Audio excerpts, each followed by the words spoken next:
Welcome, fellow time travelers of the cinematic universe. Today we're diving into a vortex of 80s movies, where fantastical creatures roam and heroes come in all shapes and sizes. Buckle up, because we're about to unravel the wild tales of the most rewatchable movies, according to Reddit. There's nothing to be afraid of. She should have given up by now.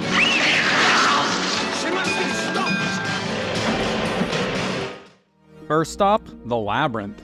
Labyrinth is a fantasy film that was released in 1986, directed by Jim Henson and produced by George Lucas. The movie combines live action with puppetry and animation, creating a visually stunning world filled with fantastical creatures and elaborate sets. It has since gained a significant cult following and is considered a classic of 1980s fantasy cinema. I love this Tell photo. the folks what I'm about to show them. It's a photo. The last time I was at a royal premiere was in 1986, and I met Diana.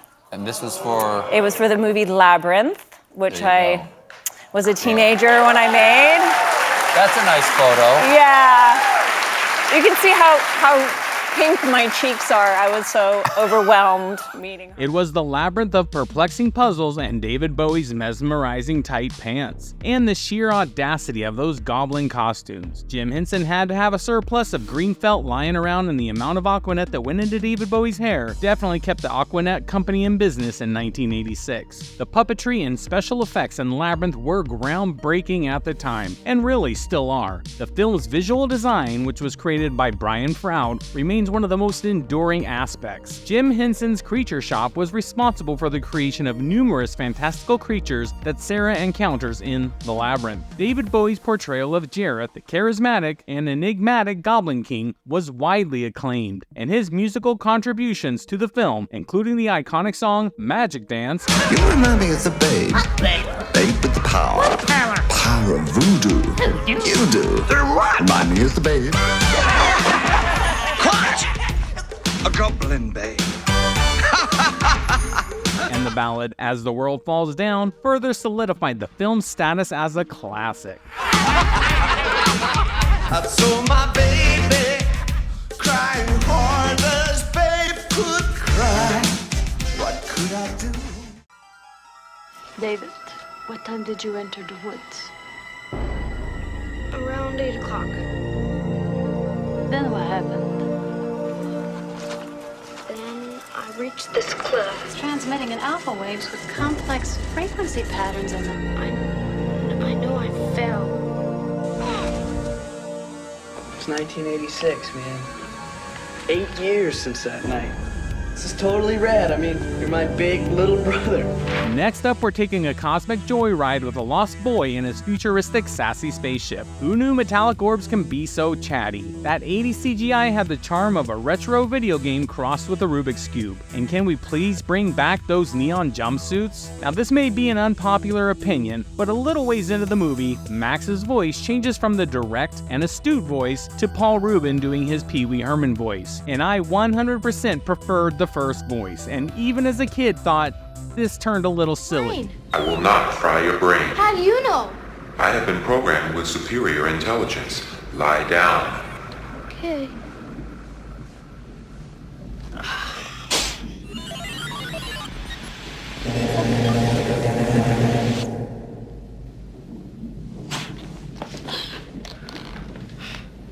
That's it? That's it, Davy. Davy. If you want to learn to swim, you've got to jump in the water. Don't forget to feed Bruiser. 2 all beef patties, special sauce, lettuce, cheese, pickles, onions on a sesame seed bun. Whoa!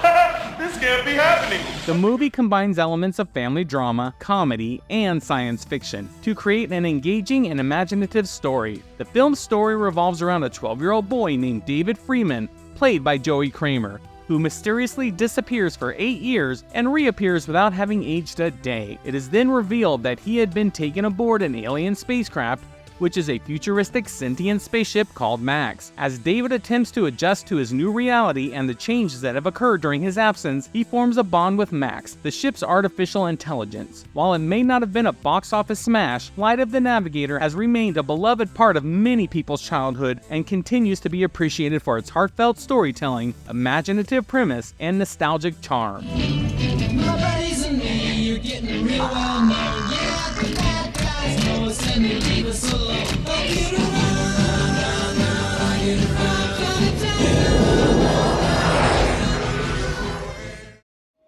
us have the knife? Let him ask it.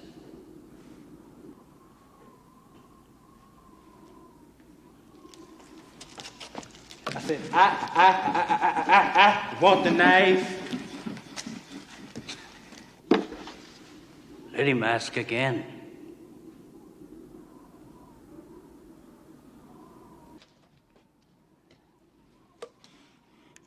I want the knife. Please. The Golden Child is a fantasy action comedy film that was released in 1986, directed by Michael Ritchie and produced by Edward S. Feldman. The movie stars Eddie Murphy in the lead role. The film combines elements of fantasy, comedy, and adventure, with Murphy's trademark humor playing a central role in the storytelling. And I loved this movie and thought it was hilarious. You've no idea who I am, have you? Yes, you're Sardo Noopsy. Look, I don't care who you are. I do care if you kidnap a little kid, though. I could destroy you, just like that. Well, we wouldn't want that. Listen, bring me the boy, and I'll give you the knife, and then no one will have to be destroyed just like that. Think it over. My brother's forgiven me! Key, Dr. Hung, Brother Noomsi has forgiven me. Dear brother, thank you, thank you, thank you. Mwah! Although, again, not a hit, it was hilarious and Eddie Murphy's charm is 100% on point. The special effects did not age well, however. Even so, it was creepy and funny and awesome. In The Golden Child, Murphy portrays Chandler Jarrell, a social worker who is tasked with finding and protecting a young Tibetan boy with mystical powers known as the Golden Child. The child has been kidnapped by an evil sorcerer, Sardo Noopsa, played by Charles Dance, who plans to use the boy's ability for his own sinister purposes. As Jarrell delves into the supernatural and dangerous world of Tibetan mysticism, he encounters various challenges and adversaries that test his wit and courage. Overall, The Golden Child is recognized for its blend of humor and fantasy, showcasing Eddie Murphy's comedic talent in a unique and otherworldly setting.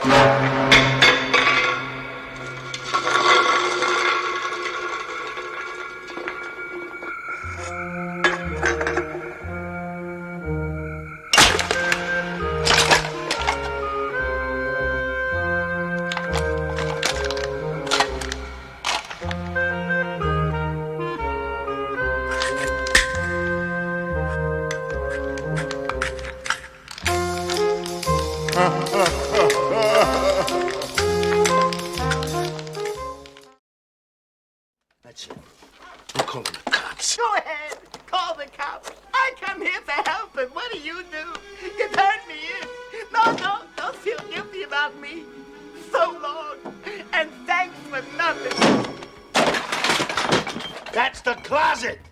Who Framed Roger Rabbit is a groundbreaking live-action animated comedy film that was released in 1988, directed by Robert Zemeckis and produced by Steven Spielberg. The movie seamlessly combines live-action and animated characters, featuring a mix of classic animation and film noir elements. The film is known for its innovative techniques, as it was one of the first to successfully integrate live-action and animation on such a large scale. Who Framed Roger Rabbit was like the ultimate crossover event before the Avengers were even a thing. You had Bugs Bunny and Mickey Mouse rubbing elbows with humans. That mix of slapstick and film noir is like Bugs Bunny meets Humphrey Bogart, and boy did they hit it off. Who Framed Roger Rabbit remains a beloved classic, known for its innovative storytelling, memorable characters, and its ability to appeal to both children and adults. The film's clever blend of humor and its homage to classic animation have solidified its place as a landmark achievement in the history of filmmaking.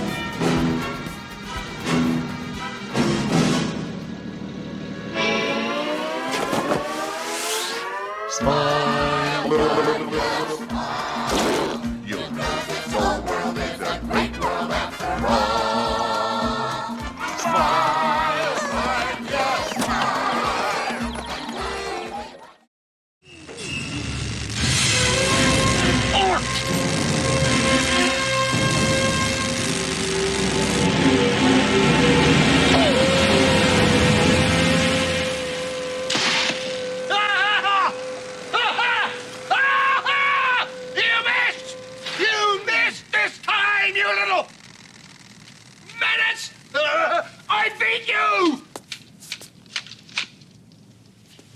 Morning.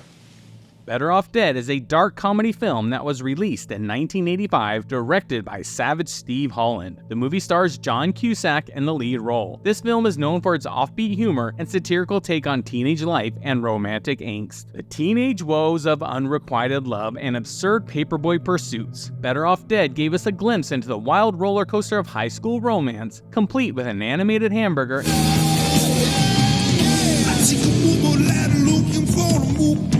The story revolves around high school student Lane Meyer, portrayed by John Cusack, who is dealing with a series of comically exaggerated misfortunes after his girlfriend breaks up with him for the captain of the ski team. Oh. She itched her nose. I wonder if that was some kind of unconscious message to me that there's something on my nose. That's funny. He wiped his nose after I don't did. really like school that much, but... Maybe I got some dirt on my nose when I itched it. God, he's too embarrassed to tell me. I must look sickening. There she goes again. What could it be? Dirt? Relish? Relish on my nose? How gross. She might think it's a... Oh, not that. Oh, no. Please, please don't let it be a booger. Not now. Please, God. Lane becomes despondent and decides to pursue a series of increasingly absurd schemes in an attempt to win back his ex-girlfriend. Along the way, he encounters a variety of eccentric characters and navigates a series of outlandish situations which highlight the absurdities of teenage life and relationships. Gee, Johnny, I don't have a dime. Sorry. Didn't ask for a dime. $2. Well, it's funny. See, my mom had to leave early to take my brother to school and my dad to work because... $2. Cash.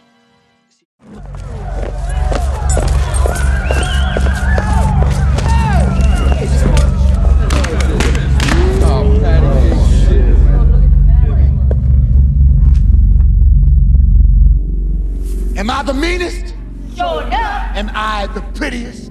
Sure enough. Am I the baddest mofo low down around this town? Sure enough. Well, who am I? Sure enough. Who am I? Sure enough. I can't hear you. Sure enough. Sure enough, The Last Dragon, also known as Berry Gordy's The Last Dragon, is a martial arts musical film that was released in 1985 by Michael Schultz and produced by Motown founder Berry Gordy. The film combines elements of action, comedy, and music, creating a unique blend of 80s pop culture and a martial arts theme.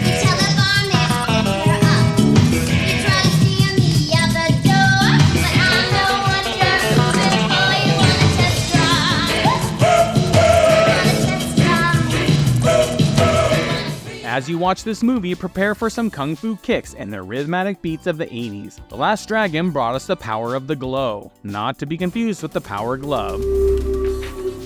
I love the power glove. It's so bad. Yeah, well, just keep your power gloves off her, pal, huh? A lovable hero and enough neon to light up a city block. Who needs electricity when you have the power of a well-timed kick and some killer dance moves? The Last Dragon is celebrated for its vibrant blend of martial arts and action 80s pop culture aesthetics, including its colorful costumes, lively musical performances, and its incorporation of hip-hop and R&B music. The film features an iconic soundtrack, which includes the hit song Rhythm of the Night by DeBarge, and showcases the cultural influences and musical stylings of that era. While the film received mixed reviews upon its release, it has since developed a significant cult following and is considered a classic within the martial arts film genre. The Last Dragon is appreciated for its energetic action sequences and its infusion of music and dance. The film's unique blend of martial arts, music, and comedy has solidified its place as a beloved and influential film amongst fans.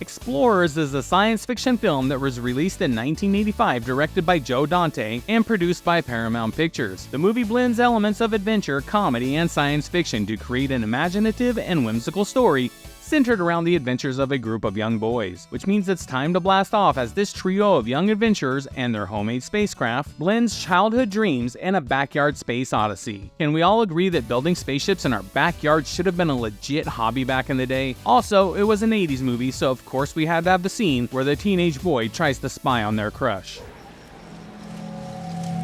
Oh my God. There she is. She's got some stuffed animals on her bed. And it looks like some Thompson Twins records. He's got it bad. Idiotic. I can almost read her lips. Get me closer. Quick, she'll see me. Get me down.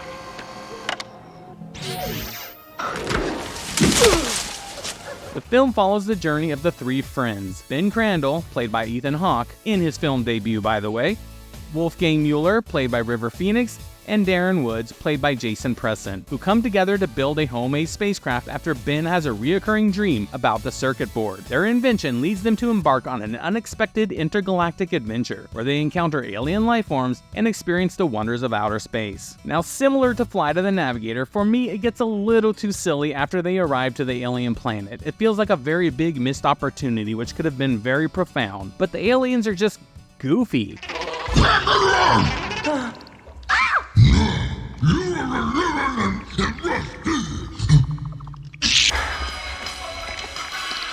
Far out.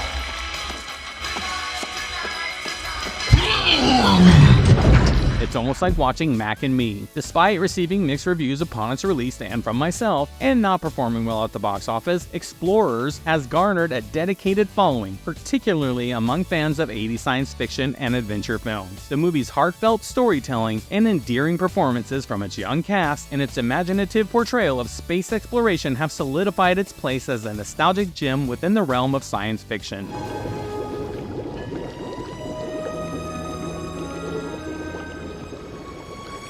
She was a good ship.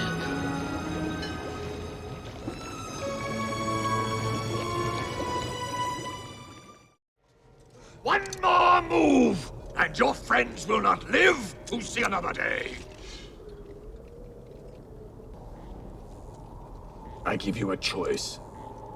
Return with me to Eternia as my slave and save their despicable lives, or perish with them on this primitive and tasteless planet. Surrender your sword. Masters of the Universe is a science fiction fantasy film that was released in 1987, based on the popular Mattel toy line and animated TV series of the same name. Directed by Gary Goddard, the film attempts to bring the characters and the universe of He-Man and the Masters of the Universe to the big screen. It's He-Man and Skeletor in their live-action glory, and Frank Langella and Dolph Lundgren are perfect for these two roles. It was like a cosmic battle of brawn and fabulous villainy. I mean, we don't really need Shakespeare when we have biceps and epic monologues about conquering the universe. Why is there still resistance? The people must know that I am Grayskull. When He-Man lives and possesses that key, I must possess all, or I possess nothing. While this was loved, it was done by Canon Films, and they are notorious for making movies as cheap as possible, and the narrative often suffers. They gave us such classics as Superman 4, The Quest for Peace, Lambada, and Over the Top. This is why the film mostly takes place on Earth, because it's cheaper than building a new set in the world of Eternia. The movie follows the heroic warrior He-Man, portrayed by Dolph Lundgren, as he battles against the villainous Skeletor, played by Frank Langella. The story unfolds as Skeletor attempts to seize control of Castle Grayskull, which would give him the power to rule the entire universe. He-Man, along with his allies, including Man-at-Arms, Antila, and a young Courtney Cox, must confront Skeletor and prevent him from achieving his goals. Masters of the Universe is remembered for its campy charm, elaborate set designs, and its attempt to bring the beloved characters from the animated series to life on the big screen. While the movie may not have achieved critical acclaim, it is loved by many pop culture and 80s fans.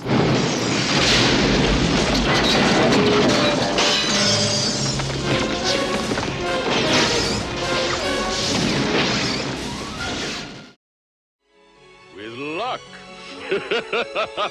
Faster, Falcor, faster! We have to hurry! All right, hang on tight.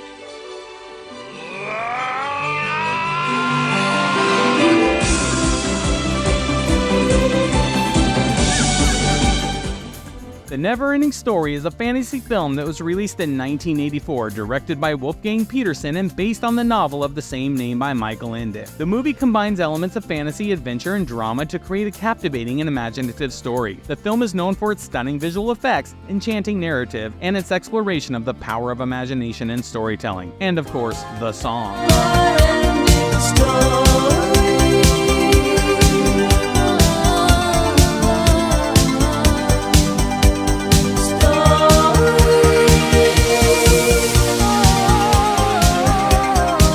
Takes place in Fantasia, where luck dragons soar and nothing looms. The NeverEnding Story was the ultimate tale of childhood wonder and solid argument for the power of a good book. Plus, who didn't want their own luck dragon to ride into the sunset? The NeverEnding Story is celebrated for its imaginative storytelling, memorable characters, and groundbreaking use of special effects, which were considered cutting edge at the time of the film's release. The movie's fantastical creatures, including the luck dragon Falcor and the Rockbiter, have become iconic symbols of 80s fantasy cinema. He simply can't imagine that one little boy could be that important. Is it really me? Maybe he doesn't know what he has to do! What do I have to do? He has to give me a new name. Oh, I'm sorry. Peck. You be careful. I am a powerful sorcerer. See this acorn? I'll throw it at you and turn you to stone. Ooh.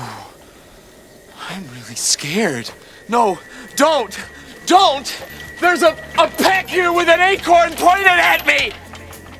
I wouldn't want to waste it. I loved Willow. Great movie, great acting, and the reboot was such a disgrace, but this classic was great. Willow was a fantasy adventure film that was released in 1988 and directed by Ron Howard and produced by George Lucas. The movie is known for its epic scope, imaginative storytelling, and groundbreaking visual effects, and it had one of the best theme songs of any movie.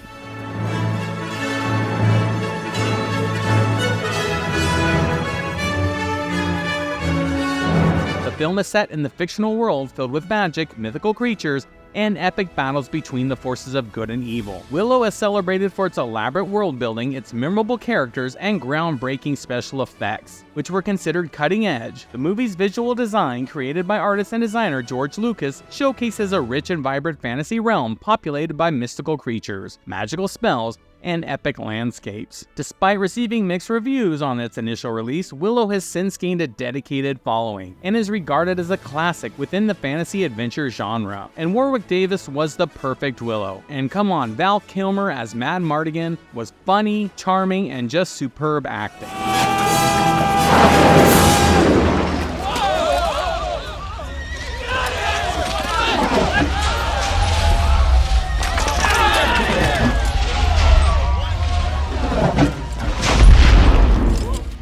And that's a wrap. Thanks for joining this journey through the fantastical world of the 80s. Remember, whether you're battling goblins or searching for lost treasure, the magic of the silver screen never ends. Until next time, keep exploring, keep laughing, and keep those VHS tapes close to your heart. It's over here. Subscribe to Retro Renaissance.